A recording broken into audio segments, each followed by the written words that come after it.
Champions trophy 2025 আয়োজন নিয়ে উত্তপ্ত বিতর্কের মধ্যে নতুন শর্ত আরোপ করেছে পাকিস্তান ক্রিকেট বোর্ড পিসিবি। ভারতের প্রস্তাবিত হাইব্রিড মডেল মেনে নিতে পাকিস্তান এখনো চূড়ান্ত সিদ্ধান্ত জানায়নি। তবে পিসিবি তাদের অবস্থান স্পষ্ট করে জানিয়েছে, 3টি শর্ত পূরণ হলেই কেবল এই মডেলে রাজি হওয়া সম্ভব। পিসিবির 3টি শর্তের 1 নম্বর শর্ত হচ্ছে দুবাইয়ে ম্যাচ আয়োজন ও পর্যাপ্ত নিরাপত্তা নিশ্চিত করা। তবে এই শর্তের মধ্যেও কিছু কথা আছে। ভারতের গ্রুপ পর্বের ম্যাচ এবং যদি তারা নকআউট পর্বে পৌঁছে সেই ম্যাচগুলো দুবাইয়ে আয়োজন করতে হবে। তবে ভারতের বিপক্ষে যেসব দল খেলবে তাদের জন্য পর্যাপ্ত নিরাপত্তা ব্যবস্থা নিশ্চিত করতে হবে। পিসিবি জানিয়েছে নিরাপত্তার কোনো ঘাটতি হলে এই পরিকল্পনা কার্যকর হবে না।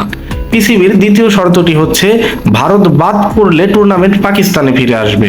গ্রুপ পর্বে ভারত যদি টুর্নামেন্ট থেকে বাদ পড়ে তবে বাকি ম্যাচগুলো আগের সূচি অনুযায়ী পাকিস্তানে অনুষ্ঠিত হবে।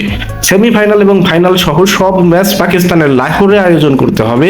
এমন পরিস্থিতিতে আর কোনো ম্যাচ দুবাইয়ে আয়োজন করা যাবে না। পিসিবির 3 নম্বর শর্তটি হচ্ছে ভারতে ভবিষ্যৎ টুর্নামেন্টের জন্য নিরপেক্ষ ভেন্যু। যদি ভবিষ্যতে ভারত আইসিসি থেকে কোনো টুর্নামেন্ট আয়োজনের দায়িত্ব পায় তবে পাকিস্তান সেই টুর্নামেন্টে খেলতে ভারতে যাবে না। পরিবর্তে পাকিস্তানের ম্যাচগুলো নিরপেক্ষ কোনো ভেন্যুতে আয়োজন করতে হবে। পিসিবির দাবি মেনে নেওয়ার বিষয়ে আইসিসি এখনো কোনো সিদ্ধান্ত জানায়নি। তবে সংস্থাটি ইতোমধ্যেই পাকিস্তানকে সতর্ক করেছে যে তারা যদি হাইব্রিড মডেল মেনে নিতে ব্যর্থ হয় তাহলে চ্যাম্পিয়ন্স ট্রফির আয়োজন পাকিস্তানের বদলে অন্য কোনো দেশেই স্থানান্তরিত করা হবে। তবে আইসিসি সমস্ত সদস্য দেশকে একটি গ্রহণযোগ্য সমাধান বের করার আহ্বান জানিয়েছে। ধারণা করা হচ্ছে আগামী 24 থেকে 48 ঘন্টার মধ্যে চ্যাম্পিয়ন্স ট্রফির ভবিষ্যৎ নিয়ে চূড়ান্ত সিদ্ধান্ত আসবে।